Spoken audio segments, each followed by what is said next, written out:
Welcome guys. Today we move to synthesis. Synthesis के अंतर्गत हम 3 प्रकार के वाक्य पढ़ते हैं, simple sentence, complex sentence and compound sentence. तो विभिन्न दिए गए वाक्यों को जोड़ करके एक सेंटेंस बनाना है। या तो सिंपल बनाया जा सकता है या कॉम्प्लेक्स या कंपाउंड। आज हमारा चैप्टर है सिंपल सेंटेंस बनाना। How to make a simple sentence by given simple sentences, by given the sets of simple sentences। दिए गए जो सिंपल सेंटेंसेज हैं उनसे हम आज क्या सीखेंगे, सिंपल सेंटेंस बनाना। किसे कहते हैं सिंपल सेंटेंस? जिसमें एक सब्जेक्ट हो और एक वर्ब हो। शेष जो वाक्य और दिए हुए हैं आपको, उनके वर्ब को चेंज कर दोगे, उनका पार्ट्स ऑफ स्पीच चेंज कर सकते हो और उनका आप उसको पार्टिसिपल में चेंज कर सकते हो, इन्फिनिटिव में चेंज कर सकते हो, जेरेंड में चेंज कर सकते हो, केस इन अपोजिशन में चेंज कर सकते हो, फ्रेज इन अपोजिशन में चेंज कर सकते हो। और आज हम सीखेंगे बाय यूजिंग ऑब्सोल्यूट फ्रेज या नॉमिनेटिव ऑब्सोल्यूट। क्या होता है ऑब्सोल्यूट, नॉमिनेटिव ऑब्सोल्यूट या ऑब्सोल्यूट फ्रेज? किसी सब्जेक्ट के साथ जब हम पार्टिसिपल लगाते हैं तो उसको हम ऑब्सोल्यूट फ्रेज या क्या कहते हैं, नॉमिनेटिव ऑब्सोल्यूट कहते हैं। इसके साथ सब्जेक्ट होना अनिवार्य है। तो पार्टिसिपल में क्या लगाएंगे आप? अगर वर्ब टू बी है, is, am, are, was, were, तो बीइंग लगाओगे सब्जेक्ट के साथ। अगर माना पास्ट इंडेफिनिट है, वेंट है, रोट है, प्लेड है, गेव है, तब क्या करोगे? और या पास्ट परफेक्ट है, had gone, had played, had written, तो इन 2 स्थितियों में आप हैविंग प्लस वर्ब की थर्ड फॉर्म, जिसको आप परफेक्ट पार्टिसिपल पढ़ते थे, उसको लगाओगे, परफेक्ट पार्टिसिपल को। अगर सेंटेंस पैसिव में है तो बीच में बीन लग जाएगा, having been plus third form, having been written, having been gone, having been played. चलिए आप इसको हम समझते हैं। Combine each of the following sets of simple sentences into one simple sentence by using absolute phrase या nominative absolute. The deal, ये है subject पहले वाक्य का।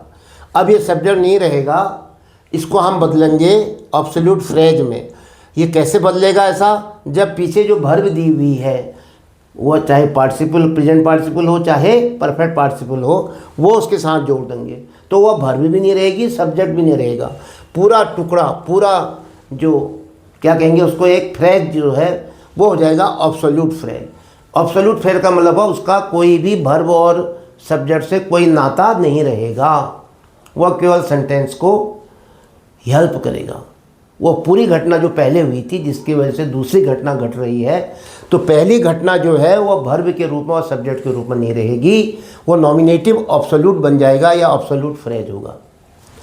इनसे बिल्कुल विरत होगा, वो अलग हो जाएगा, सब्जेक्ट से भी वर्ब से भी। द डील, द डील को लिखेंगे पहले, और अब द डील के बाद लिखेंगे क्या वर्ब आई है, was, is, am, are, was, were, ये वर्ब टू बी है। इसका क्या बना देते हैं, बीइंग। लीजिए, द डील बीइंग साइन, वह साइन था, सॉरी बीइंग नहीं आएगा, वह साइन क्या हुआ, हस्ताक्षर किए गए। तो पास्ट इंडेफिनिट का पैसिव वॉइस है, तो पास्ट इंडेफिनिट का पैसिव वॉइस है तो क्या हो जाएगा, having been. The deal having been, third form लाओ, थर्ड फॉर्म दे ही रखा है यहाँ भी, साइंड, SIGNED, पैसिव वॉइस में भी थर्ड फॉर्म ही आता है। Comma, they all were happy, इसको यूं ही उतार देते हैं, they all were happy. Next, it grew dark, अंधेरा हो गया। The moon appeared in the sky, आकाश में चंद्रमा उदय हुआ। It grew dark second form है, सेकंड फॉर्म में क्या करते हैं, past participle, having plus third form, grow, grew, grown, it having grown dark, it having grown, GROWN, it having grown dark।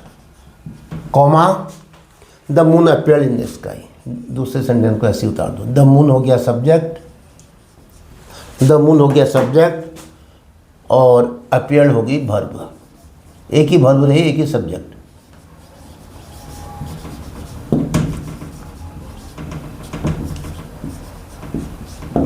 The moon appeared in the sky. Number 3, it was dawn, the mountaineers set out for climbing. It was dawn,